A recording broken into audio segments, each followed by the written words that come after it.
we'll just go solar. Oh, doom and gloom. And then nothing happens. Yeah. They've been fucking wrong so many times. They exaggerate. 50 years ago it was, oh, there's going to be a new ice age. And now it's like, oh, global warming, there's going to be all these climate changes. It's fear-mongering. To someone who thinks all of this is a bit of an overreaction, what would you say to them? They need to stop sitting at home and doing nothing. The Earth's life is like on the line. Why are you so against people having a discussion about just since I found out you're against chocolate, I can't believe you're confused. How about you take your mask off so people know who you are? Yeah, so take your mask off. How about you take your mask? Why don't you stand behind what you believe? Pathetic. We found ourselves an NPC, ladies and gentlemen. Welcome back to another episode of Common Ground Conversations, where we ask the important but controversial questions and then try to find common ground. But fundamentally, we are anti-dogma, so we're not afraid to ruffle some feathers in the process. And we are here today at the Melbourne State Library, and we're going to be asking people the question: climate change, emergency or overreaction? This is the climate rally here in Melbourne. Let's see what people have to say. All right, ladies and gents, let me give you some context and share my position with you before we dive into things. As far as I can tell, the climate change problem is real, but it's not as simple as many people make it out to be. It's complex, and there are a number of important but often overlooked factors worth considering. Yes, we're pumping an unsustainable amount of greenhouse gases into the atmosphere. Yes, it's increasing average global temperatures by way of the greenhouse effect. Yes, we're seeing more frequent and extreme severe weather events like floods, storms, and fires. But no, this is not the end of the world. It's a problem that needs dealing with. A problem that, like any other, needs critical analysis and well-measured troubleshooting as opposed to hysteria. How dare you? There's room for emotion, obviously, don't get me wrong, but let's not get swept up in low-resolution rationality, because that does not help anyone. So, what is the solution? It comes down to a combination of 1, adaptation, and 2, mitigation. Adaptation is adapting to the new climate. Mitigation is the reducing of greenhouse gases in the first place. And to this, some might say, well, why not just focus solely on mitigation and get our emissions down to 0? And to that I say, in part, you're correct, that is the ideal. But currently, we have some technological/economic obstacles to overcome. Let me explain. We get cheap, reliable, but dirty energy from fossil fuels like coal, oil, and gas. In contrast, from renewable sources like wind, solar, and hydro, we get clean, but currently more expensive and less reliable energy. And we, in the developed world with comparatively deeper pockets, may well be able to go green fairly quickly, but this is not a practical global solution unless we also consider how to get developing countries to go green as well. Because, like I said, this is a global problem in need of a global solution. So in short, if the developed world goes green but leaves the developing world reliant on dirty energy, we may well feel good about ourselves, but we will not have solved the problem. So how do we make going green accessible for everyone? My sense, technological investment and advancement with the help of policy and public awareness, which is why I'm not wholly against rallies like the one you'll be seeing today. There's a place for public advocacy, but I do believe that the people attending and organizing such events should have done their due diligence and have a comprehensive understanding of the problem at hand and all of its relevant factors before going ahead and advocating for any given solution, especially so if they're criticizing or worse, villainizing those who might disagree with them. Now, we ran into a couple of obstacles of our own on the day, in particular, 2 men who were either assigned the task or took it upon themselves to follow us around for 3 to 4 hours and do what they could to interrupt and stifle the conversations we were having. We love chocolate. No, he's against chocolate. How about you take your mask off so people know who you are?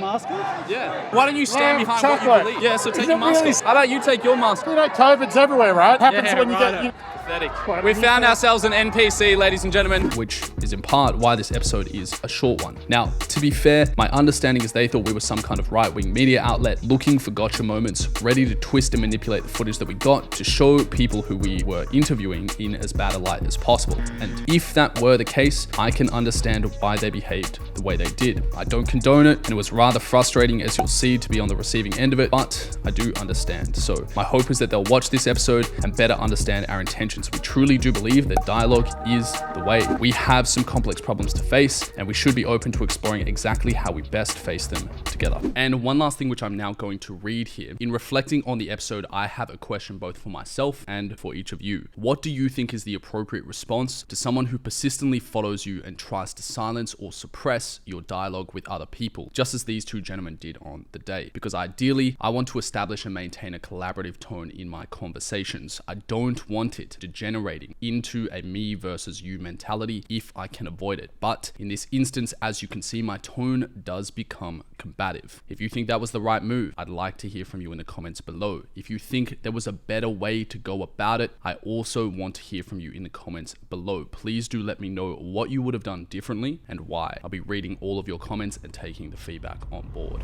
All that said, I hope you enjoyed today's episode. Let me know your thoughts in the comments below. And now let me introduce you to Alex. Hey. You're not wrong there. What do you think? Oh, dude, these climate alarmists, 50 years ago it was, oh, there's going to be a new ice age. And now it's like, oh, global warming, there's going to be all these climate changes, rah, rah, rah, rah, rah. It's fear-mongering. It's fear-mongering. And if you can't present actual rational science that states, looking at the data without being labelled anti-science by people who haven't even got a science book on their bookshelf. I've got 350 gigabytes of science books, okay? Study all science. Also got a Bible and a Quran, it's like there's everything here, right? We've got people who have been brainwashed by fear and agenda-driven people who, like, if you look at where the money comes from that funds this, the people who do it, they're anti-human. And they want people under their thumb.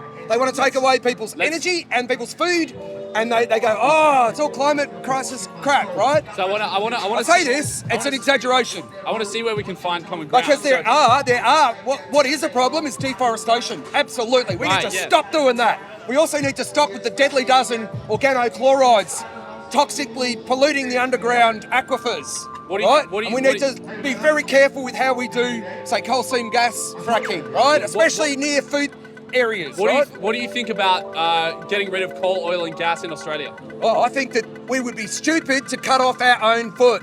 Okay. Right?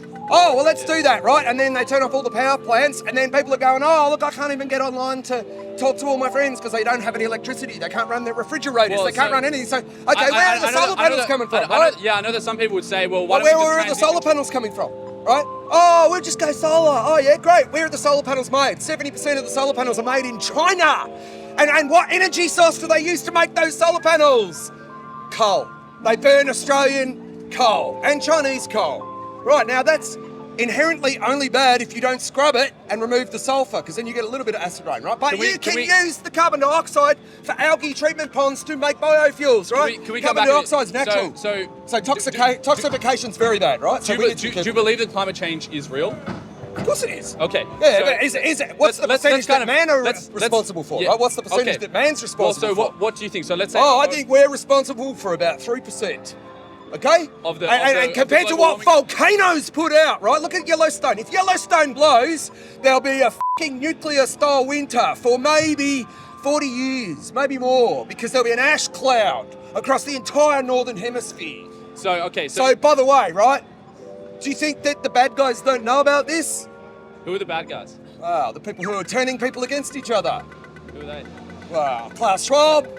But who's his puppet master? Right? Think about this shit, right? We've got people above politicians who are controlling them, right? And we've got people above them controlling them. So I believe that climate change is largely a consequence of human burning of fossil fuels. Where's the science for it though? Because they have been saying, let me finish. Yeah. They've been f***ing wrong so many times. They exaggerate. I know. And they go, oh, doom and gloom, and then nothing f***ing happens. And all these rich billionaires are buying land right next to the ocean. Right? That's all you need to know, right? All you need to know. All these, Al Gore's of the world. Al Gore, that movie was an entire propaganda hit piece to make people terrified. Yeah. Right? So can we do better? Yeah, absolutely. Okay. Right? Climate change? Do not confuse weather with climate. We have cycles that go through, and they take maybe 40 years. But, if you look at the actual Greenland ice core samples, back when we've had natural catastrophes, carbon dioxide had nothing to do with it. At all. Right? And so we've seen a far worse thing than warming is an ice age, right? So we have a simple volcanic eruption from, say, Yellowstone. Millions of people are going to starve to death because you won't be able to grow enough fucking food. Right? And when they'll be going, We wish we had more carbon dioxide in the atmosphere. What's your name? Alex. Rich, But yeah, people nice need to to meet you. think and they need to switch off the propaganda and they need to be able to filter. Because So- they're now doing, look at the weather, right? They're showing these image graphs on the weather with weather temperatures that are less than last year. And now they're showing it all in bright orange colours. So it looks dangerous. So okay, Yeah, that's the redback spider. So my sense is that the climate change that has been happening over the past, say, the average warming in global temperatures over the past century is at least in large part caused by... No, Can actually I- no. can I It tell you- was happening before the Industrial Revolution. It was actually happening before. Alex, and we're still in an ice age. Let me tell you why I believe that, and then you tell me where I'm going wrong, right? Because I really, if I'm missing something, I want you to point it out to me. So, the research that I've done, I've been looking at the UN climate panel, which is like... So who owns the UN? And what's their agenda? Think about this, right? Everybody has an agenda. So some of these people, they have a vested interest in controlling the whole world. So yeah. they want everybody as literal slaves under their shoe. Have you seen what's going on in the world right now? What makes, I guess, in the face of, The say... corruption. Hold on. Look at George Soros. That guy funds Black Lives Matter. Violent riots in the city where they're going around smashing and looting. Oh, but the media calls them, freedom, Yeah. So what are your freedom fighters? No, what are your thoughts on what were your thoughts on the BLM I riots? think the problem is when you've got so much money and vested interests in dividing the communities around the world, dividing people, turning people against each other, Russia's bad, America good, whatever, right? All of that bullshit. Literally, you can't trust this shit coming out of the United Nations. You can't trust it, okay? And the reason why is because they have vested interests, right? That's all, right? So if you do your own science research, great. Like, I don't personally own a satellite. I'd love to. It'd be fucking awesome, right? Like, geez, Rick, like get a friggin' satellite and get up there and have a look, right? Yeah, but the reality is, if the there was biggest issue is actually deforestation, right, and toxification. So we need to stop. You might be we able to need find some common ground with these we need people to about that. Stop Yeah. dumping. Like, look, for example, China hasn't signed any transmigratory river treaties. Say, for example, all of the water that comes out of China that goes into Kazakhstan, that big lake, I forget the name of it. It is literally the most toxic body of water in the world, and it comes from manufacturing these bloody things, right? Alex, so the byproducts from these, and solar panels are really dangerous. We're going to go have a chat to some other Yeah, people. but look, I seriously, want to just ask think you one last question. Yeah. To the people who are over here for the Oh, I'm climate not going change over there. I was just walking past. I didn't know. What would you say to them? I'd say, What's your message to them? I'd say to them, do your own research a little bit, and that just decipher. If you can't question, I would say if you go to the can't- if you can't IPCC, decipher- but if you you would say- if you can't question something, and then keep your ears open, because there's a lot of propaganda, and people have been wrong. Like a lot of the climate alarmists have been wrong. Yeah. And that's not healthy. It's not helpful. But there are some things that we can do better. Absolutely. Great. Alex, I we'll ride leave a it on that. bicycle for Have a good day, mate. Take care. See you, mate. See ya. Felix, nice to see you again, man. So, hey, someone who is saying all of this is an overreaction, what would you say to them? Well, they're just not looking at reality. Look at the extreme weather that we've got coming around. Look at the way that whole crops are getting, like in Kentucky, the rains are destroying the crops. And that's just a small example. But we're going to have food insecurity, ecosystems are collapsing. Yeah. This is a problem for everyone in the world. And I think most people do realise that. Yeah, I think so too. So I think where we can find common ground is, I believe climate change is a big problem. I believe, for example, the average rising temperature results in those more severe weather events, like the droughts, like the floods, and that can have that can be a big problem for food supplies, as an example. Yeah. I think what I'd like to kind of get a feel for today with everyone who's here is okay, if we can agree that climate change is a problem, what exactly is the cause, and how exactly should we best go about fixing it? I mean, we all know what we have to do. It's about drastically reducing carbon emissions, and then we've even locked ourselves into a huge amount of climate change already. So we got to deal with what we've got coming, but even that's not going to stop the enormous amount of carbon emissions that every day are going into the atmosphere, making the problem worse. I would be interested to know who the people on the other side are that we would need to find a common ground with. Yeah, so I had a conversation with a gentleman just before who he was skeptical of the climate change science, and I said, well, look, say for example, I was trying to tell him, take a look at the IPCC, the UN climate panel. I would say they're probably the gold standard, and they make it pretty clear that climate change is happening. There is at least part of it we can lay at the feet of our burning do of you have any fossil chocolate fuels. on you? What's that? I need some chocolate, and I just got low energy. You just look like. Do you have any chocolate on you, or? I don't know. Oh. What What did you bring to the? Did you bring any chocolate? Like we need some supplies. no, I don't have any charcoal. What a bizarre question. But there is no chocolate then. Is there any chocolate? Do you know? So Chocolate. we're trying to ask if climate Do you know if change is there's a any problem. chocolate? No, I don't know if there's any chocolate. Maybe we should ask around and see if anyone's got any chocolate. I don't know. I don't know. We need some chocolate or Charcoal. something. Do we have any chocolate? I thought we were anti-charcoal. I don't know. I just want some chocolate. I'm a bit hungry. I thought we were anti-charcoal. Chocolate? Hey, what's the renewable What's replacement for anti-chocolate? charcoal? Why are you anti-chocolate? What's This is a really- chocolate? Charcoal. Mate, I thought you said chocolate. Chocolate. I was like, are you saying coal is good? What's going on here? Chocolate. Chocolate. No, I don't have any chocolate. Okay, Felix. Are you So anti-chocolate? no, I Why- love is chocolate. That's horrible. Common ground. I love can't chocolate. believe All This right. person's anti-chocolate. I'll catch you around. They're Felix, anti-chocolate. Just quickly, for in terms of a solution, They're what would you anti-chocolate. recommend? Don't talk to people who oppose chocolate. It's a question of fact. They're just going to use Mate, if you think that there's a solution to climate change that people are missing, what would you say it is? I'm just more interested in why you're anti-chocolate.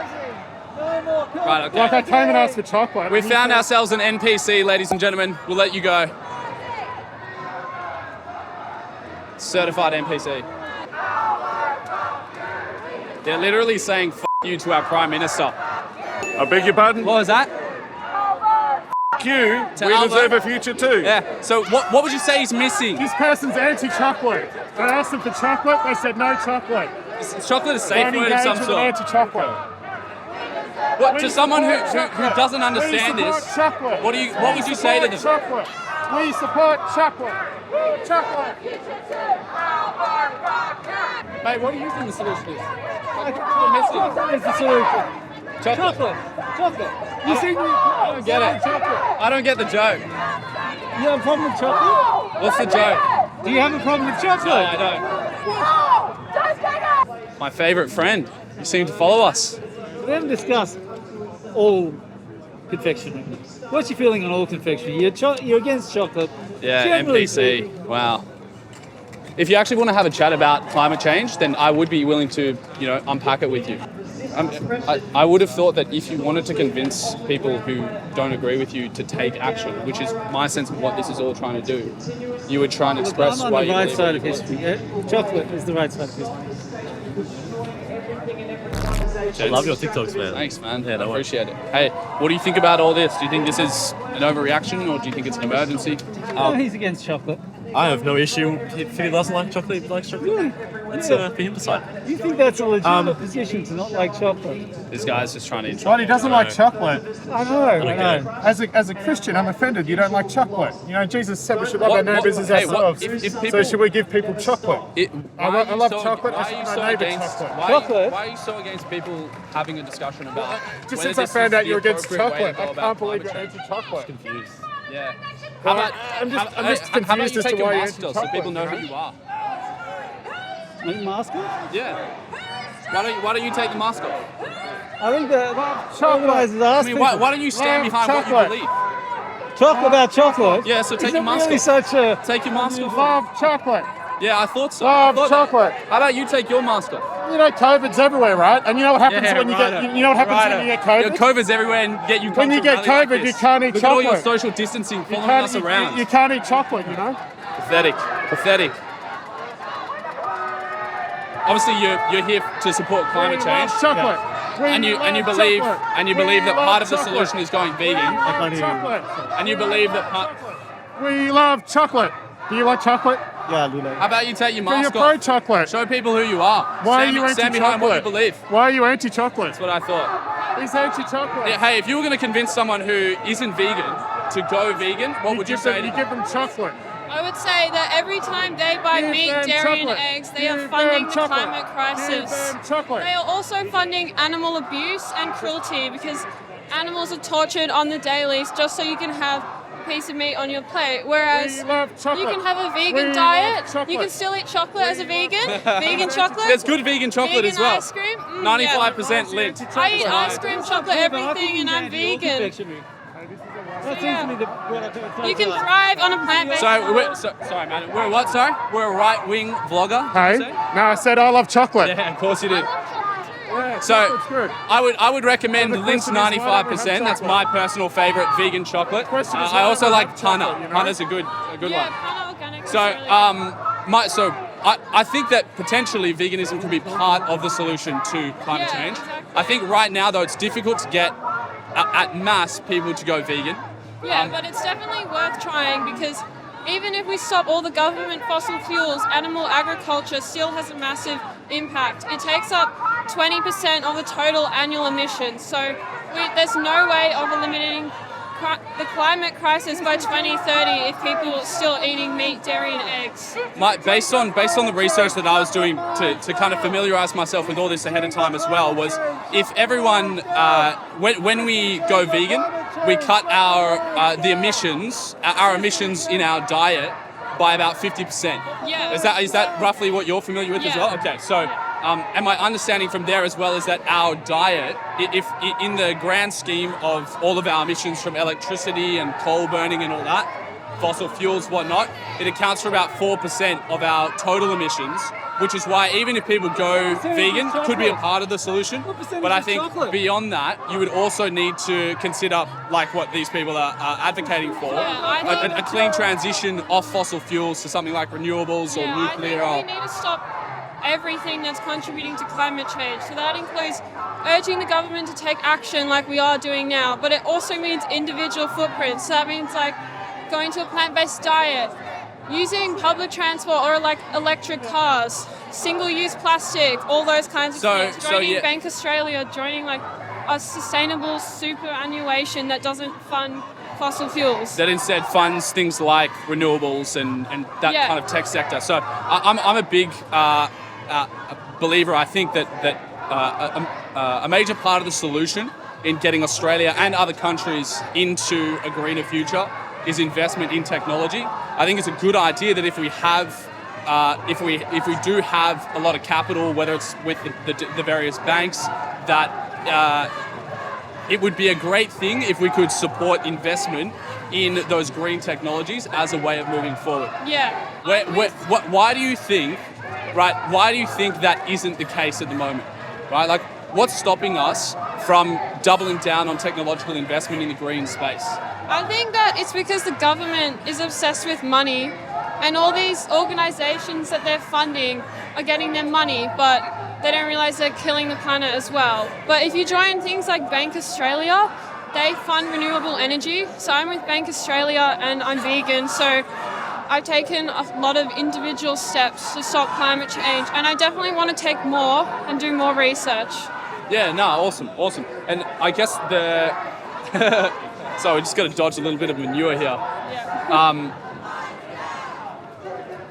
So for I guess what gives you the sense that it's the government being say profit hungry that's stopping the transition as opposed to actual like logistical considerations? Like, for example, my sense is that if it was easy to move to renewables, like because we can do wind, solar, hydro, all that. I believe currently it's like 7% of our electricity in Australia.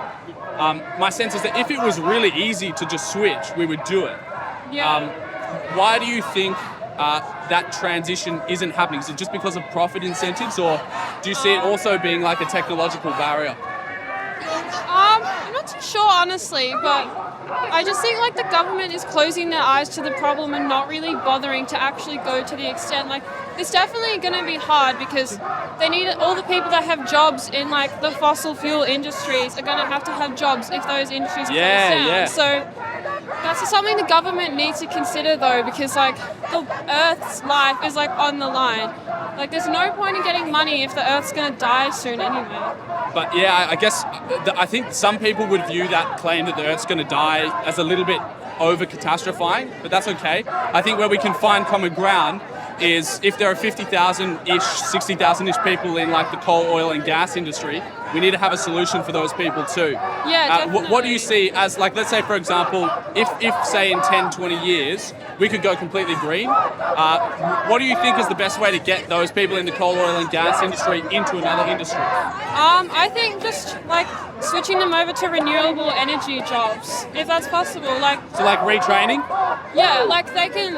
Yeah, the government needs to find them new jobs, preferably in like wind turbines and other renewable farming, or even like research or just anything. To someone who thinks all of this is a bit of an overreaction and there might be a better way to go about it, what would you say to them? I would say that they need to stop sitting at home and doing nothing, because the future of the planet is at risk, and that we are actually doing something to change this. We're trying to convince the government. Who knows what it will do, but the most important thing is that we're raising heaps of awareness. Yeah, and I think there's a place for that. There's a place for that. Yeah, Awesome. Hey, Nina, thanks for having a chat. You have a good day. Take care. My favourite. How are you, my love? I'm wonderful. How are you? Did you find any chocolate? No, well, I got to keep up with the crowd, don't I? Hey, Lint's 95%. I would highly recommend. It's vegan too. Nice. Yeah. You got any recommendations for me? Or your Snickers or Mars bar, or what's the go? I don't have any recommendations. Do what you like. Come on. I've come all this way for a chocolate recommendation. I travelled about 30 centimetres to find you. You did. That's about the distance, yes. What are you suspicious about? Look, you get these over Yemenis and all coming in here trying to get someone to say something stupid, and then they cut it the way they want it. I think, okay, so respectfully, I hope that you watch that gender pay gap video, because I think you'll realise that we're different to Avi Yemeni. Oh, look, I'm sure you are. But And I think if you actually watch it, you'll realise that. I understand your response if you think that we are like Avi Yemeni. we get lots of these coming in, so that's just... Yeah, no, it's okay. It's okay. I won't hold it against you. I just encourage you to watch the full video. It's all right. You can hang around. You can monitor what we're doing. We have our bodyguard with us today here. Welcome. Do you want to say a little something to the camera? Do you want to say hello? No? Liam, we've got some guests. When the planet is under attack, Climate. Hey, Liam. When the planet is Climate under change. attack, what do we do? Emergency or overreaction? When the planet is under attack, what do we do? Oh my goodness. So what do we